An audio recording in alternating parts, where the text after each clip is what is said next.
آپ دیکھ رہے ہیں فخر نیوز۔ ایم ڈی پنجاب محمد عرفان کی رپورٹ کے مطابق چکوال کا جانا پہچانا اسکول ایئر فاؤنڈیشن اسکول بھون روڈ میں سالانہ تقریب نتائج و تقسیم انعامات منعقد ہوئی، جس کے مہمان خصوصی ڈی پی او چکوال کیپٹن ریٹائرڈ واحد محمود تھے۔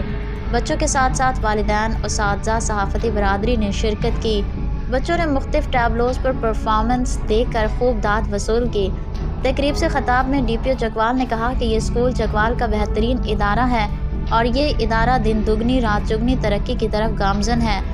ناظر قانون ایڈوکیٹ چودھری زبیر، ایڈوکیٹ خواجہ عمیر اصغر نے ملک صفدر کی محبتوں اور کوششوں کو سراہا۔ ملک صفدر کئی دہائیوں سے بچوں کو زیور تعلیم سے آراستہ کر رہے ہیں اور وہ اس مشن کو جاری رکھے ہوئے ہیں۔ تقریب میں نصابی اور غیر نصابی سرگرمیوں میں بچوں کو انعامات دیے گئے۔ تقریب میں قاضی محمد اکبر، فاؤنڈر چیمبر آف کامرس نے بھی بچوں کو نہ صرف مبارکباد دی بلکہ صفدر کی کاوشوں کو سراہا۔ آخر میں دعائیہ کلمات سے تقریب کا اختتام ہوا۔